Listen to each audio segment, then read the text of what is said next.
900 years ago, in the jungles of Southeast Asia, there was a city so vast that nothing else on earth came close. While the great cities of medieval Europe held a few tens of thousands of people behind their walls, while London was a muddy town of perhaps 40 or 50,000 souls, and Paris not much larger, this city, hidden in the forests of what is now Cambodia, sprawled across an area larger than modern-day New York City and may have been home to as many as 750,000 people, and by some estimates close to 1 million. It was, almost certainly, the largest city on the face of the earth in its age. Not a compact walled town, but an immense, low-density metropolis of temples, palaces, wooden houses, roads, ponds, canals, reservoirs, and endless rice fields, all woven together across the landscape on a scale so enormous that it would not be matched by any pre-industrial city anywhere in all of history. Only modern satellite and laser surveys have finally revealed its true, staggering extent. At its heart rose the single largest religious monument ever built by human beings anywhere on the planet, a temple so immense, so perfect in its proportions, so overwhelming in its ambition, that 800 years later it still stops travelers dead in their tracks and takes the breath clean out of them. This was the capital of the Khmer Empire, the greatest civilization Southeast Asia has ever produced. An empire that, at its height, ruled over much of the mainland, from the sea to the mountains, and raised in the jungle, one of the wonders of the world. And then it vanished. The empire fell. The kings departed, the million people drifted away, and the jungle, the patient, relentless, all-devouring tropical jungle, moved in. Over the centuries, it swallowed the city whole. Roots pried apart the mightiest walls. Trees grew up through the temple towers, wrapping the stone in a stranglehold of living wood. Vines and moss and forest closed over the palaces and the plazas until, from any distance, the greatest city of its age had simply disappeared into the green, so completely that when European travelers stumbled upon the ruins centuries later, they could not believe that the ancestors of the local people had built them, and invented wild stories of lost Greek or Roman colonies. Unable to accept the truth that here, in the jungle, a mighty civilization had risen and reached for the heavens in stone and then been eaten by the forest. So here is the story of one of the greatest empires and one of the largest cities the world has ever known. A civilization of god-kings that raised the largest religious monument on the planet. And here, in the same breath, is the story of how it fell and how the jungle reclaimed it, until temples that once blazed with gold stood silent and root-bound in the forest, and an entire civilization was very nearly forgotten by the world. Both of those things are true at the same time. Neither one is an exaggeration. And that is the question this drowned and root-wrapped city forces upon us. The question at the heart of everything you are about to see. How does a civilization build something this vast, this ambitious, this close to perfect, a city for 1 million people, a temple for the gods, a cosmos rendered in stone, and then lose it so completely that the forest grows up through its towers and the world half forgets it was ever there? What raises an empire to such dizzying heights? And what, in the end, brings it back down? Is there a warning in it for us? In a great civilization that mastered its environment so brilliantly that it grew beyond what that environment could sustain, and then could not adapt when the climate turned? And what is it about a great work of human hands, half swallowed by the wild, slowly being taken back by the roots and the vines and the patient centuries, that moves us so strangely and so deeply? Come with us now, into the jungles of Cambodia, to the greatest city of its age, and the forest that swallowed it. This is Angkor. To understand Angkor, you have to begin not with the temples, but with something far less glamorous and far more important: water. Cambodia sits in the tropics, in the grip of the monsoon, a climate of two dramatic opposite seasons. For roughly half the year the rains come, torrential and relentless, sheeting down day after day, and the rivers swell and burst and the lowland floods for kilometers. And for the other half, the skies simply dry up, the rains vanish entirely, the rivers shrink, and the land bakes and cracks under a punishing tropical sun.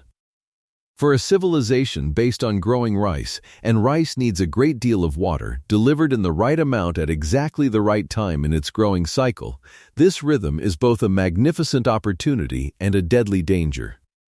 Too much water, and then too little, flood, and then drought, feast, and then famine, every single year.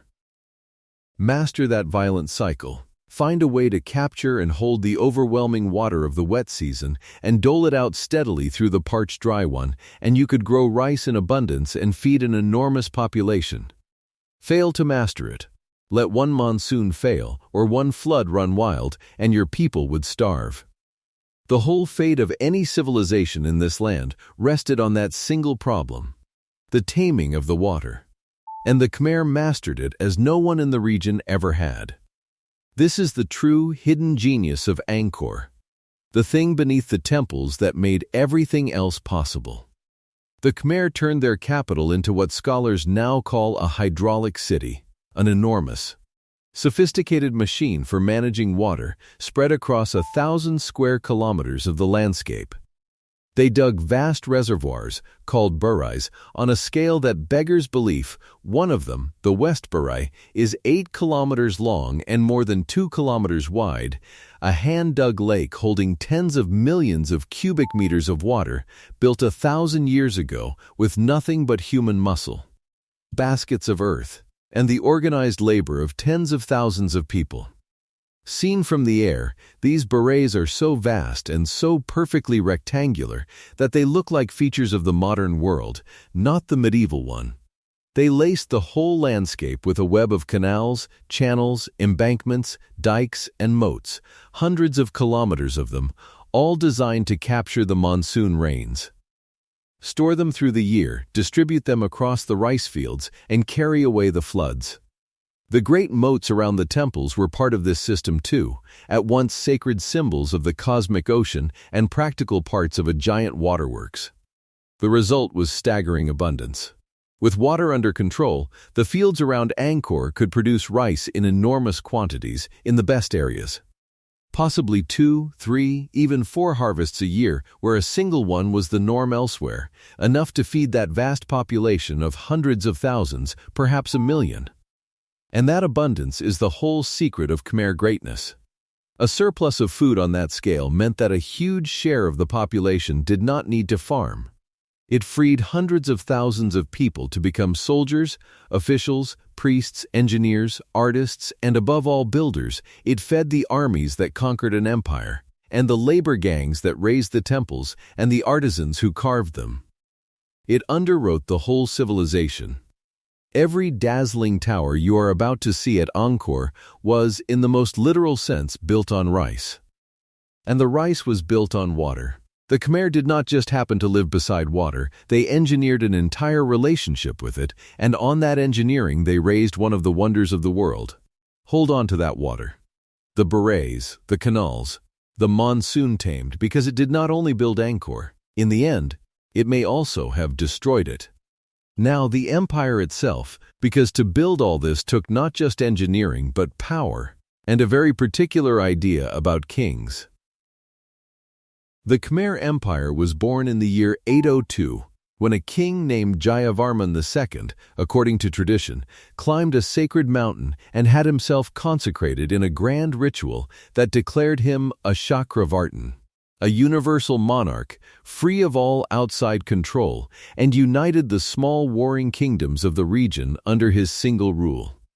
And crucially, that ritual established the idea that would define the whole civilization for the next 6 centuries, the concept of the Devaraja, the God-King. The Khmer ruler was not merely a man who governed. He was understood to be a living link between the human and the divine, an earthly embodiment or representative of a great god, usually the Hindu deity Shiva, and later the Buddha. His royal essence was bound up with the divine, his power flowed from heaven. The king was sacred, and this single idea explains almost everything about Angkor. because it explains why they built with such relentless, colossal ambition. For a god-king, building a temple was not a matter of simple piety. It was the very expression and proof of his divine power and his right to rule. A way of anchoring his sacred kingship in stone, and of securing his place among the gods for eternity. Each great king sought to build his own state temple, a colossal monument, usually in the form of a stepped pyramid or a cluster of towers, representing Mount Meru, the golden mountain at the center of the universe in Hindu and Buddhist cosmology, around which the heavens turn. To raise such a temple was to recreate the entire cosmos in stone, with the god-king enthroned at its sacred center, joining earth to heaven. So each new ruler, to prove and glorify his divinity and outshine his ancestors, strove to build bigger, grander, more perfect, more ambitious monuments than the kings before him. For 6 centuries, this competition in sacred stone, this dynastic race to build the cosmos, drove the Khmer to construct on a scale and with a refinement that few civilizations in all of human history have ever matched. Over those centuries, they raised not one temple but many hundreds across the Angkor region and their wider empire. A density of monumental religious architecture almost without parallel anywhere on earth. And the empire that all this proclaimed was genuinely mighty. At its height, the Khmer Empire dominated mainland Southeast Asia, its power and influence reaching across what is now Cambodia and deep into modern Thailand, Laos, and southern Vietnam. It controlled rich agricultural land and lucrative trade routes, fielded great armies with regiments of war elephants, and drew in tribute and goods from across the region. A Chinese envoy named Zhou Daguan, who lived in Angkor for nearly a year at the end of the 13th century, left the single most precious eyewitness account we have. Describing a dazzling royal city, the gold-topped towers, the grand processions of the king beneath parasols of gold, the palaces, the customs, the daily life of a court of staggering splendor and a city teeming with people. This was one of the great powers of the medieval world, the equal of any kingdom of its age anywhere. And its heart, its capital, its sacred center, was Angkor. And so we come to the temple that crowns it all, the single most famous and most staggering thing the Khmer ever built, Angkor Wat. It was raised in the first half of the 12th century under one of the empire's greatest kings, Suryavarman II, and it is, quite simply, the largest religious monument ever constructed by human beings anywhere in the world. To grasp its scale, you have to start not with the towers, but with the moat, because Angkor Wat is surrounded by a vast rectangular moat. Nearly 200 meters wide and some 5 kilometers around, that encloses an area of many hundreds of acres, large enough to hold a small city. Cross the great stone causeway over that moat, itself an engineering feat, running straight across the water toward the temple, pass through the elaborate outer gate in the surrounding wall, and before you, at the end of a long, raised processional avenue, rises the temple itself. A mountain of stone, ringed by concentric galleries, climbing in 3 great rectangular tiers to a central cluster of 5 towers shaped like the closed buds of the lotus flower. The tallest rising some 65 meters above the ground, as high as a modern building of 20 stories. It is built from somewhere between 5 and 10 million blocks of sandstone, some weighing well over a ton, and the sheer bulk of stone rivals that of the Great Pyramid of Egypt. That stone was quarried from a sacred mountain more than 50 kilometers away and floated to the site along a purpose-built network of canals, yet another debt this temple owes to the Khmer mastery of water.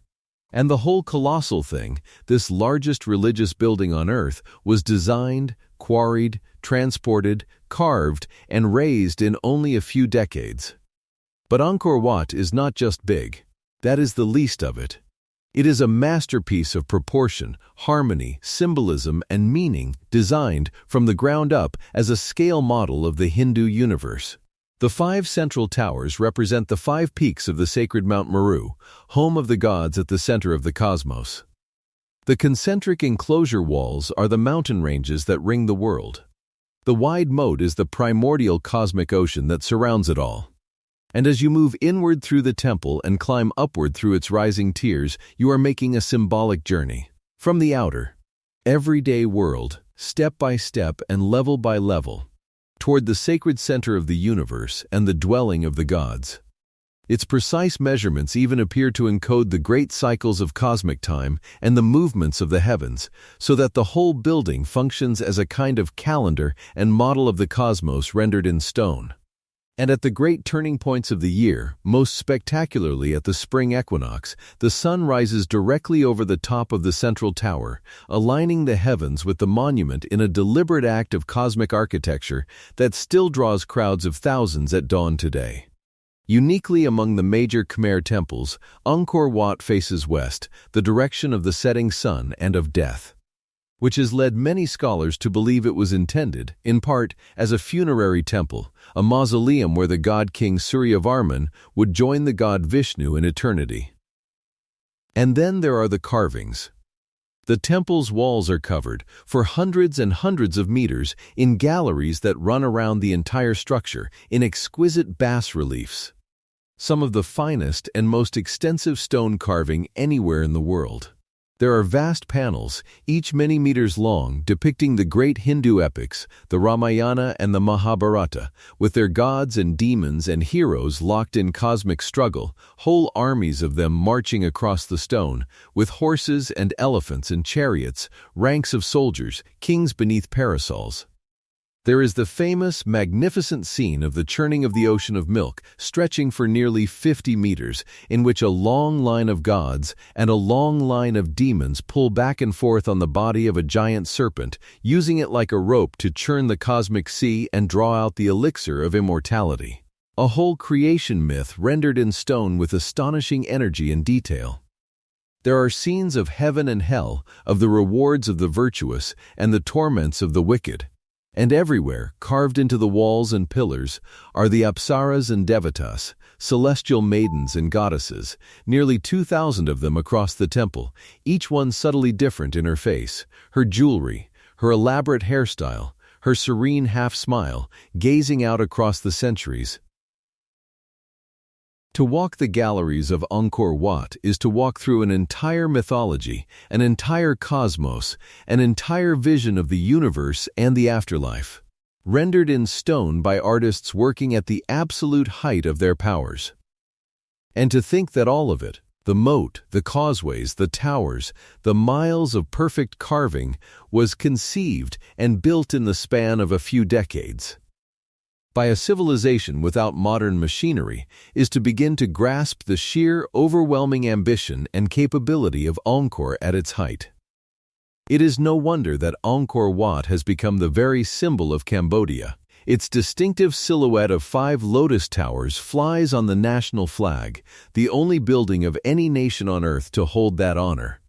A monument so central to a people's identity that they carry it on their banner. But Angkor Wat, for all its fame, was only one temple among many, and to feel the full strangeness and wonder of Angkor, you have to go to the others. A few decades after Angkor Wat, the empire reached its absolute peak under its most extraordinary king, Jayavarman VII, the greatest and most prolific builder in all of Khmer history. He came to the throne, already an older man, in the aftermath of a catastrophe. The sacred capital had been sacked and captured by an enemy people, the Cham, from what is now southern Vietnam, who came up the rivers and lakes in warboats and fell upon Angkor. Jayavarman drove them out in years of hard fighting, restored and reunited the shattered empire, and then, from around 1181, embarked on the most ambitious building campaign the Khmer world would ever see. He was also the king who shifted the empire's official devotion from Hinduism toward Mahayana Buddhism, with its ideal of the compassionate bodhisattva who works for the salvation of all beings. And this new faith runs through everything he built. He seems to have seen himself as a kind of bodhisattva king, laboring for his people's welfare, and he built not only temples but public works across the empire, hospitals, rest houses for travelers along the great roads, reservoirs, and highways. He constructed a vast new walled and moated royal city, Angkor Wat, the Great City. Enclosing many square kilometers, entered through 5 monumental gates, each topped with enormous, serene, 4-faced stone towers, and approached across causeways lined with long rows of stone gods on one side and stone demons on the other, each row holding the body of a giant serpent, reenacting that same cosmic churning of the sea. To pass into Angkor Wat was to cross, symbolically, from the ordinary world into the sacred cosmos of the God King. And at the very center of Angkor Wat, he raised the strangest and most haunting temple of all, the Bayon. From a distance it looks like a chaotic, shapeless mountain of gray stone, a jumble of towers. But as you approach and climb up into it, you slowly begin to realize that you are being watched. Rising from its many towers are more than 200 enormous stone faces, massive, calm, heavy-lidded, half-smiling faces, several meters tall, gazing serenely out in all 4 directions, over the city and the empire and the endless jungle beyond. Wherever you stand among the maze of towers, one of these giant faces, often several at once, is looking down at you, its lips curved in that faint, mysterious, unreadable smile that has become famous around the world as the smile of Angkor.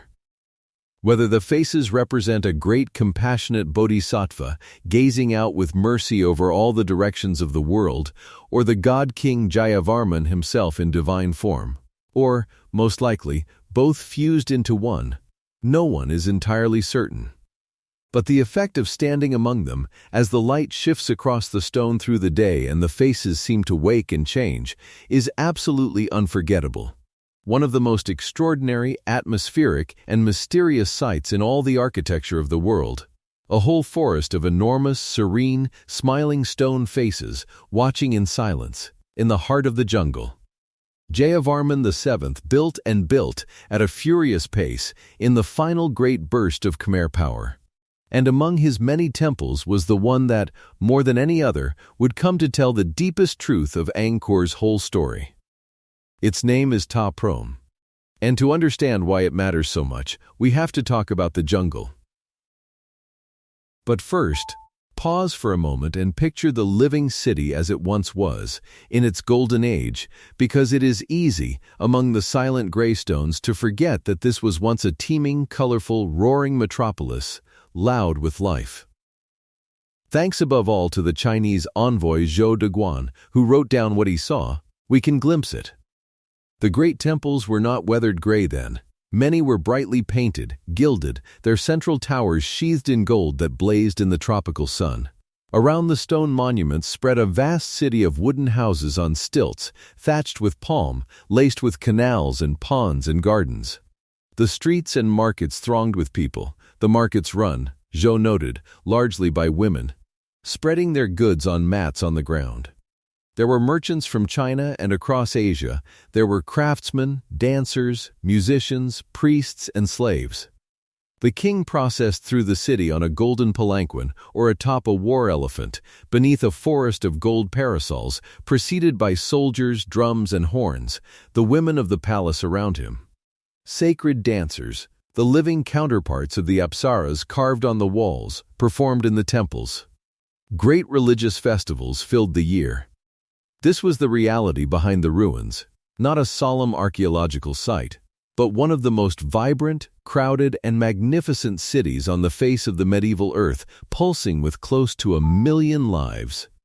Hold that image of the living city beside the silent stones.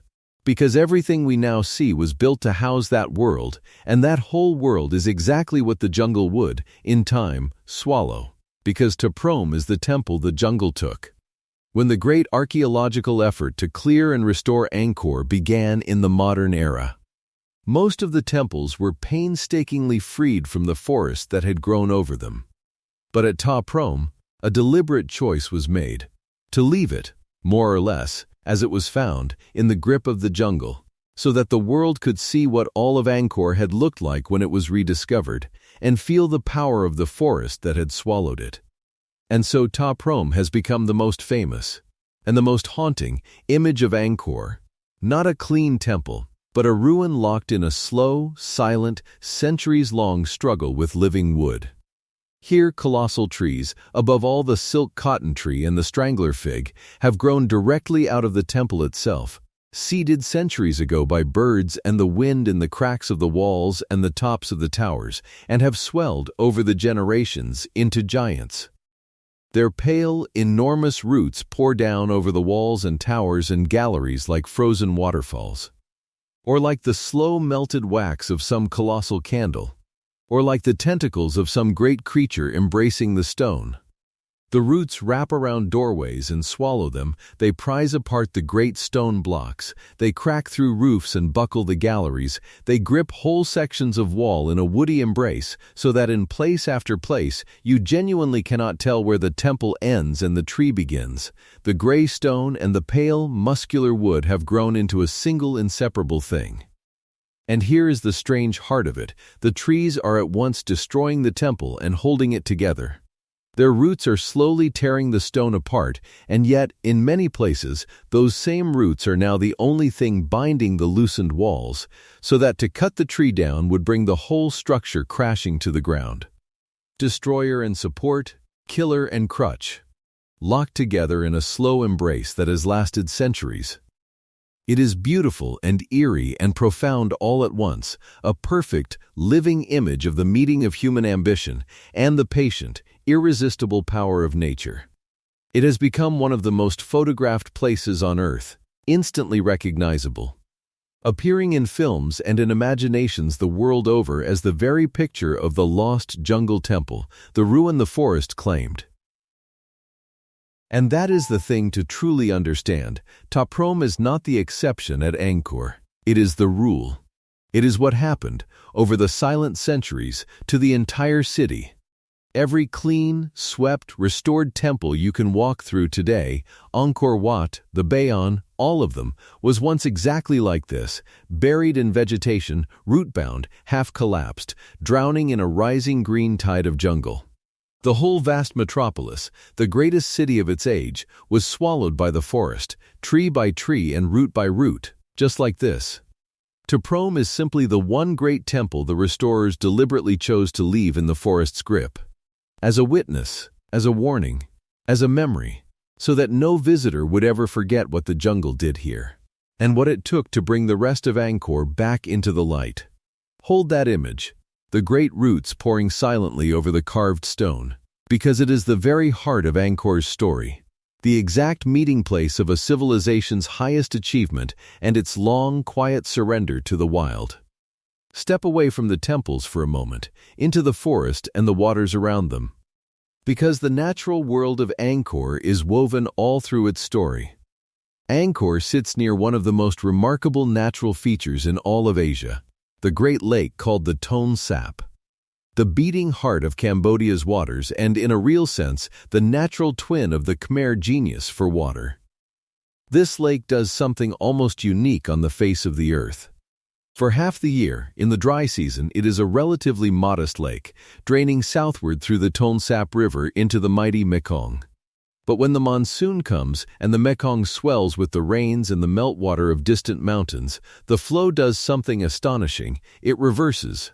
The river actually runs backwards, pushing water north and pouring it into the lake, which swells to as much as 5 times its dry season size, flooding thousands of square kilometers of surrounding forest. This yearly heartbeat, the great in-breath and out-breath of the waters, makes the Ton Sap one of the richest freshwater fisheries anywhere in the world, its seasonally flooded forests a vast nursery where fish breed and grow in staggering numbers. That fish, protein in abundance, along with the engineered rice, is what fed the millions of Angkor. The lake was, and remains, a source of almost miraculous plenty, its shores and its famous floating villages still home to communities of fishing people who live, as their ancestors did for 1,000 years, on and with the pulsing water. The forests around the temples teem with life, with brilliant birds and butterflies, with hornbills and kingfishers and parakeets, and with the bold troops of macaque monkeys that today clamber over the ancient walls, groom each other on the carved balustrades, and gather at the temple gates to inspect the visitors, the current, cheerful residents of the God King's abandoned city. And in the deeper forests and wetlands of the wider region survive, precariously, some of Southeast Asia's rarest creatures, wild elephants, whose ancestors the Khmer once rode into battle and carved by the thousand into the temple walls. And, in the rivers and the lake, the great endangered fish and the shy freshwater creatures of the Mekong system. But perhaps the most fitting wild emblems of Angkor are the great water birds of the flooded forest, the storks, the pelicans, the ibises, the rare and magnificent species that gather to nest in the seasonally flooded forests around the Ton Sap, which has become one of the last great strongholds for several of them in all of Asia. There is something profoundly right about this, that the civilization which rose entirely on its mastery of water should sit beside this miraculous, pulsing, backwards-flowing lake, and that the flooded forests, which once fed 1 million people, should now be a final refuge for some of the region's most threatened wild things. The god-kings are gone. The empire is dust. But the Great Lake still breathes in and out with the monsoon, exactly as it did when it fed the greatest city on earth, and the waterbirds still rise in their clouds from its flooded forests, over the drowned and root-wrapped temples, just as they did when Angkor ruled the world. Which brings us to the great mystery. How did all of this end? How did the largest city of its age, the heart of a mighty empire, come to be abandoned to the forest? For a long time, people imagined a single dramatic catastrophe, a sudden sacking, a plague, a collapse. But the truth, as scholars have slowly pieced it together, is more subtle and more haunting.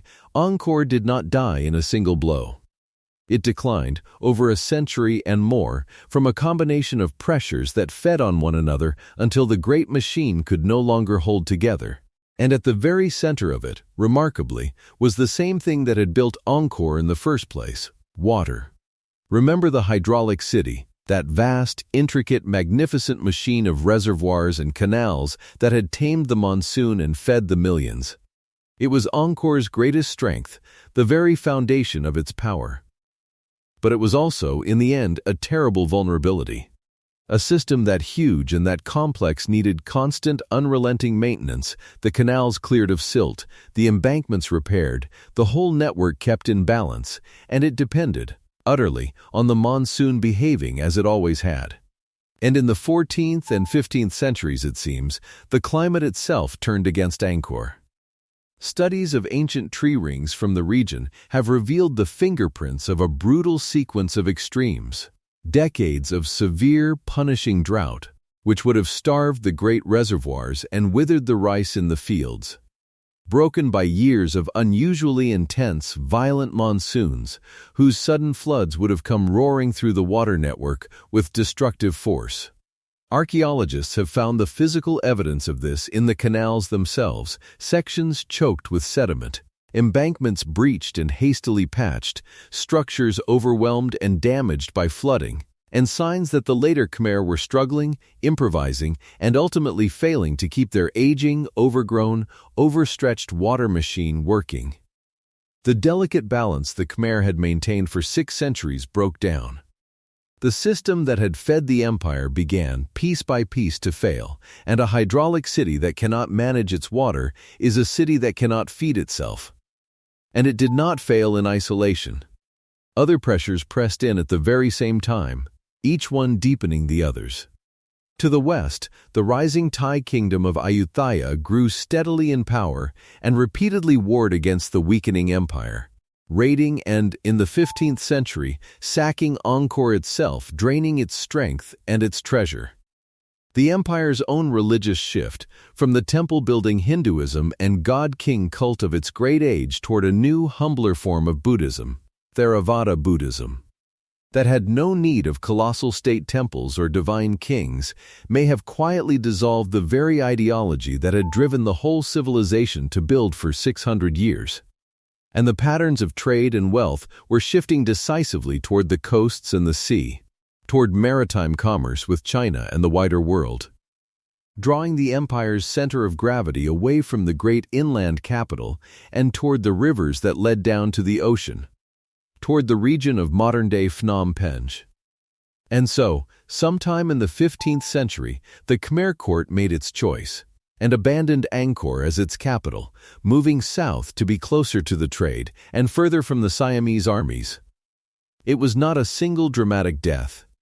It was a slow letting go, a gradual draining away of people and power and purpose until the greatest city of its age was left behind. But here is the crucial thing, the thing that makes Angkor's story different from a simple tale of collapse. It was never entirely abandoned, and its greatest temple never truly died. Angkor Wat itself was never lost and never fully deserted. Over the centuries after the royal court moved away to the south, it remained a living, working place of worship, gradually and peacefully transformed from a Hindu temple dedicated to Vishnu into an active Buddhist one, its shrines reconsecrated to the Buddha, tended by generations of monks. Visited by a steady stream of pilgrims from across the region, its great galleries still echoing with prayer and incense. Local people continued to live throughout the Angkor region, to farm its old fields, to fish the Great Lake, and to revere the ancient temples that rose, familiar and holy, around their villages. The knowledge of Angkor, and its meaning, never vanished among the Khmer people themselves. It lived on, generation to generation, in memory, in legend, in worship, in national pride. What was lost was not the temple and not the memory. It was the empire, the vast concentrated population, the political power, the mastery of the water, and above all, the maintenance. Without the millions of organized hands and the machinery of a powerful state to keep the canals dredged, the walls repaired, and the ever-encroaching forest cut back, the jungle simply began, patiently and inexorably, to take the wider city back. The handful of temples that were still actively worshipped were kept clear and alive. The countless others, the abandoned ones, were slowly, silently swallowed. Angkor did not so much fall as fade, most of it into the green, but its beating heart, Angkor Wat, never for a single century ceased to be holy. And when European travelers began to reach Angkor in later centuries, Portuguese and Spanish missionaries had stumbled on it as early as the 16th century. And it was a French naturalist named Henri Mohat whose vivid writings and drawings in the mid-19th century finally seized the imagination of the wider world. They found this: a living temple, Angkor Wat, still swept and tended by saffron-robed monks, still holy, standing in relatively good order amid a vast forest that concealed hundreds of other monuments in every state of ruin and jungle. Entombment.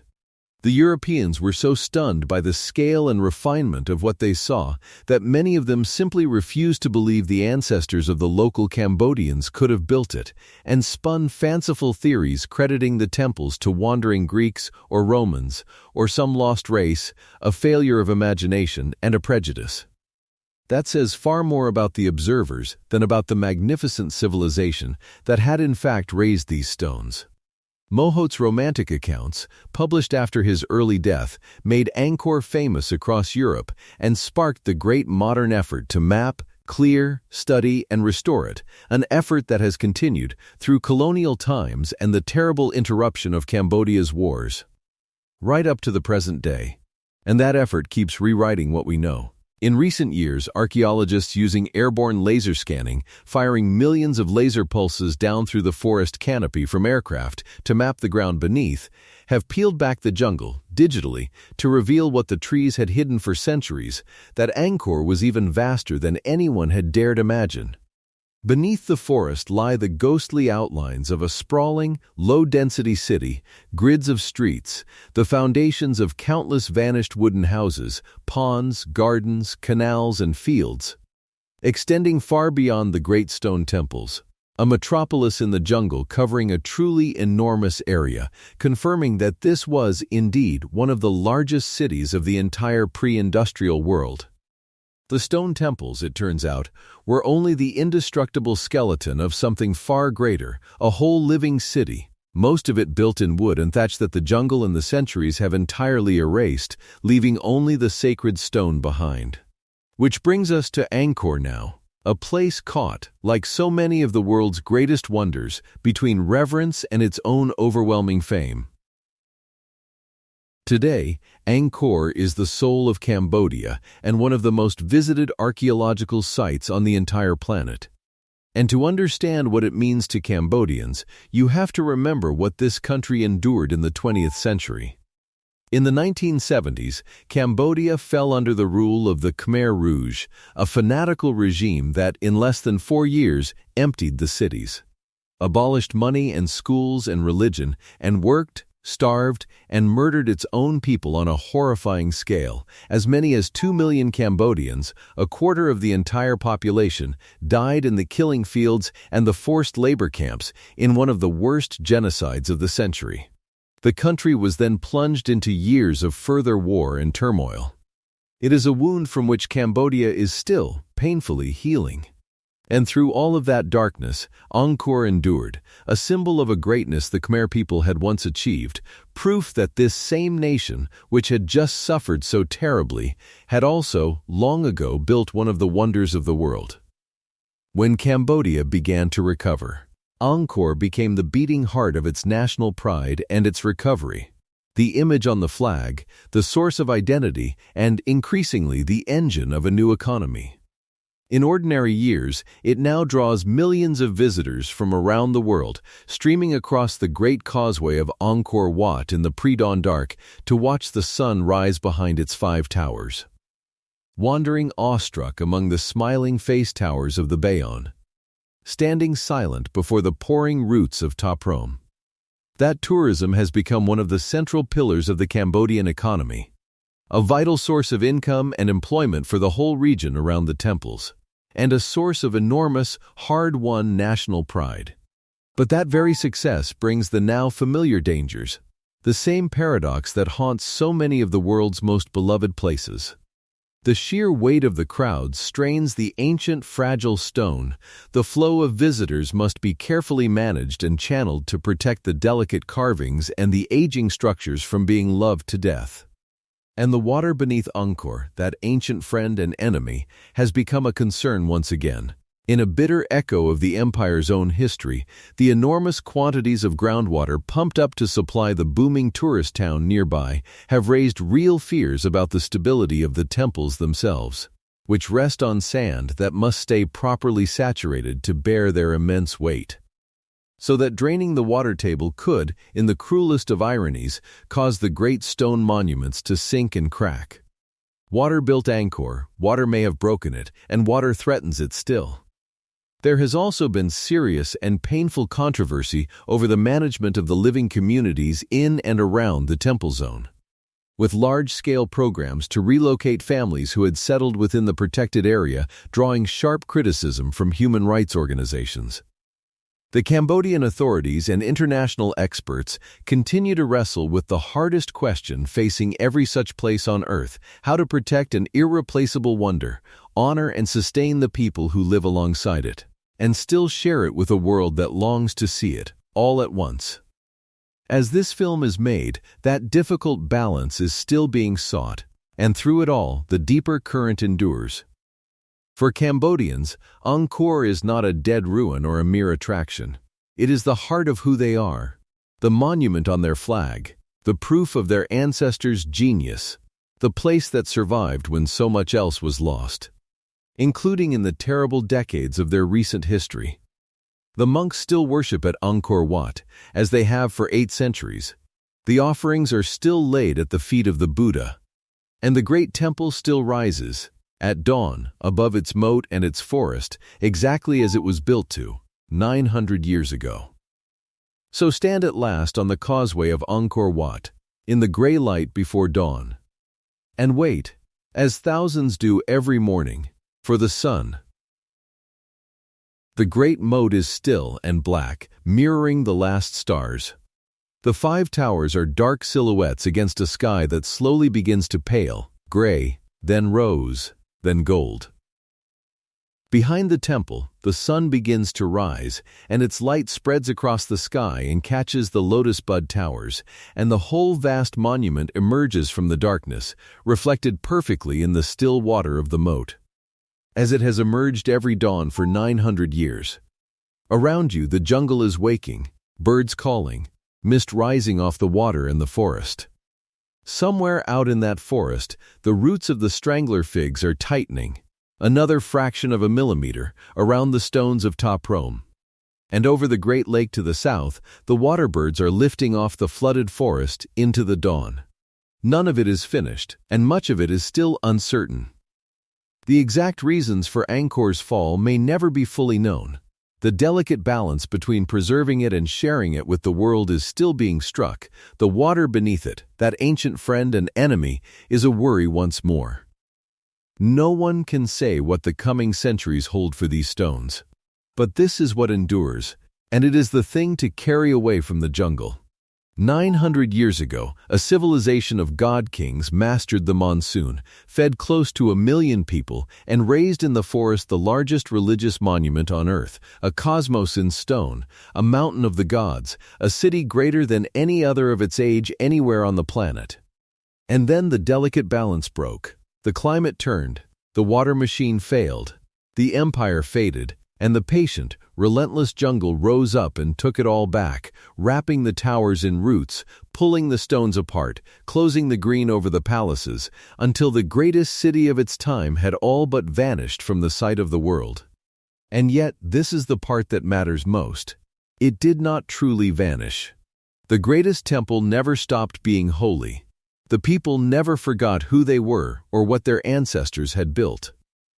And so today, every single dawn, the sun still rises behind the 5 lotus towers of Angkor Wat, and the monks still pray in its galleries, and the ruined, magnificent, root-wrapped city still stands in the jungle, not a dead thing, but a living proof that even what the forest swallows, even what the centuries bury and the world forgets, can endure and be found again and rise once more to take the breath away. Take a breath. Stay a while. The sun will rise over the towers, and the jungle will keep its slow embrace. Whether the world remembers the empire that built all this or not. This has been Where on Earth. Thank you for watching, and until the next journey.